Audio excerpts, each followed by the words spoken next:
معاف کرنا یہ کتنا بڑا عمل ہے۔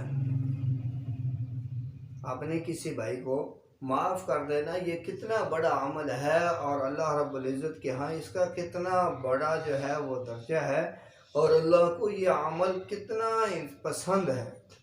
اس کا اندازہ جو ہے وہ ایک واقعہ سے لگائیے۔ ایک واقعہ عبداللہ ابن مبارک رحمۃ اللہ علیہ کا لکھا گیا ہے کہ عبداللہ ابن مبارک رحمۃ اللہ علیہ کعبہ کے ساتھ ٹیک لگا کے بیٹھے ہوئے تھے کہ اچانک نیند آ گئی، سو گئے۔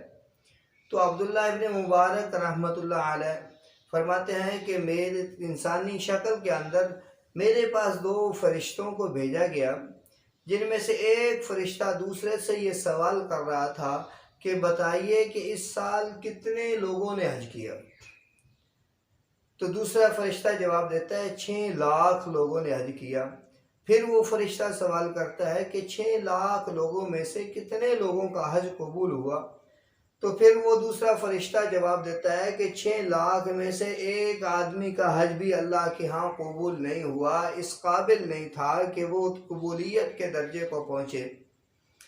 تو پھر وہ کہنے لگا کہ اچھا، یہ 6 لاکھ آدمی نے جو حج کے لیے آئے تھے، اتنا خرچہ کیا، محنت کی، یہ سب کا سب ضائع ہو گیا؟ تو وہ دوسرا فرشتہ کہنے لگا کہ نہیں، یہ ضائع نہیں ہوا، بلکہ یہ جو ہے سب کے سب کا حج اگرچہ اس قابل نہیں تھا کہ اللہ رب العزت اس کو قبول فرماتے، لیکن ایک آدمی جو تھا، اس ایک آدمی کے اعمال کی وجہ سے اللہ رب العزت نے 6 لاکھ آدمیوں کے حج کو قبول کر لیا۔ وہ 6 لاکھ جن کا حج اللہ فرماتے ہیں اللہ رب العزت نے پہلے قبول نہیں کیا، کیونکہ ان کا حج اس قابل نہیں تھا کہ قبول کیا جائے، لیکن ایک آدمی کی وجہ سے اللہ رب العزت نے 6 لاکھ کا حج قبول کر لیا۔ تو دوسرا فرشتہ پھر کہتا ہے کہ وہ کون سا آدمی ہے جس آدمی کی وجہ سے 6 لاکھ کا حج قبول ہو گیا؟ تو وہ کہتا ہے کہ وہ آدمی جو ہے فلاں شہر کے اندر رہتا ہے، فلاں بستی کے اندر رہتا ہے، فلاں ملک کے اندر رہتا ہے۔ اس کا پورا جو ہے تعارف کروایا، پورا اس کا جو ہے ایڈریس بتا دیا۔ تو اب عبداللہ ابن مبارک رحمۃ اللہ علیہ فرماتے ہیں کہ جو ہی میری آنکھ کھلی، میں نے سواری لی، زیادہ راہ لیا، اور میں سواری کے اوپر سوار ہو کے اس شہر کے اندر پہنچا، اس بستی کے اندر پہنچا۔ اس بستی میں پہنچ کر میں نے وہ لوگوں سے پوچھا کہ فلاں نام کا جو ہے شخص کہاں پہ ہے؟ لوگوں نے بتایا وہ تو موچی ہے، فلاں چوک میں بیٹھ کے جو ہے لوگوں کی جوتیوں کو سلائی کرتا ہے۔ عبداللہ ابن مبارک رحمۃ اللہ علیہ فرماتے ہیں میں اس کے پاس چلا گیا۔ جب میں اس کے پاس پہنچا تو میں نے دیکھا کہ وہ تو جوتوں کو سلائی کر رہا ہے۔ میں نے کہا کہ میں بہت دور سے آیا ہوں، دور دراز کا سفر کر کے آیا ہوں، اور میں تیرا مہمان بننا چاہتا ہوں۔ تو اس نے کہا اہلا و سہلا مرحبا، بہت اچھا کیا آپ نے۔ تو وہ اس کو اپنے گھر لے گیا۔ عبداللہ ابن مبارک جو ہے 3 دن تک اس کے گھر کے اندر رہے۔ تو اس کے دن کو دیکھا، اس کی رات کو دیکھا، دن کے اعمال کو دیکھا، رات کے اعمال کو دیکھا۔ تو عبداللہ ابن مبارک رحمۃ اللہ علیہ جب 3 دن پورے ہو گئے، اب جب جو ارادہ کیا کہ واپس جاؤں، تو واپس جانے کا جب ارادے کا اظہار کیا، تو وہ آدمی کہنے لگا کہ عبداللہ تو آیا کس غرض سے تھا، کچھ پتہ نہیں چلا۔ تو انہوں نے کہا کہ میں اس غرض سے آیا تھا، یہ سارا اپنا واقعہ بیان کیا کہ مجھے اس طرح اللہ رب العزت نے خواب میں دکھایا کہ تیری ایک کی وجہ سے اللہ رب العزت نے 6 لاکھ آدمیوں کا حج قبول کر لیا۔ تو بتا تیرا ایسا کون سا عمل ہے جس کی وجہ سے اللہ نے 6 لاکھ آدمیوں کے حج کو قبول کر لیا؟ میں نے تو کوئی ایسا زائد عمل دیکھا نہیں ہے۔ نماز تو پڑھتا ہے، تہجد پڑھتا ہے، یہ تو ہم بھی کرتے ہیں۔ تیرا ایسا کون سا عمل ہے جس عمل کی وجہ سے اللہ رب العزت نے 6 لاکھ آدمیوں کا حج قبول کر لیا، اور جس عمل کی وجہ سے تو اللہ کا اتنا مقرب بندہ اور اتنا قریب اللہ کے چلا گیا کہ اللہ نے تجھے اولیاء اللہ کی صف میں شامل کر لیا؟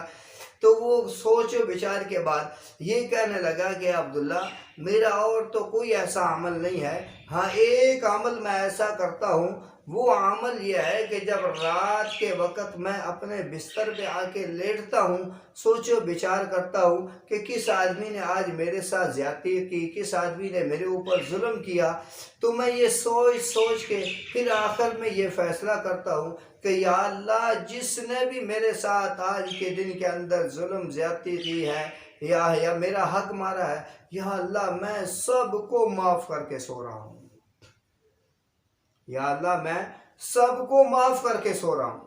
تو عبداللہ ابن مبارک رحمۃ اللہ علیہ سمجھ گئے اور فرمایا کہ یہی تو تیرا وہ عمل ہے جس کی وجہ سے اللہ رب العزت کے تو اتنا قریب پہنچ گیا، یہی تو وہ تیرا عمل ہے جو اللہ کو اتنا پسند آیا، یہی تو وہ تیرا عمل ہے جس کی وجہ سے اللہ رب العزت نے 6 لاکھ آدمیوں کے حج کو قبول کر لیا۔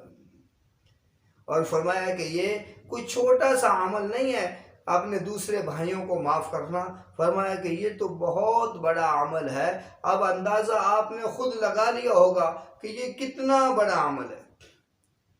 نبی علیہ السلام نے فرمایا کہ جو آدمی بھائی کسی دوسرے بھائی کو معاف کرتا ہے تو وہ ایک دفعہ معاف کرتا ہے تو اللہ اس کو جنت کے اندر محل عطا فرما دیتے ہیں۔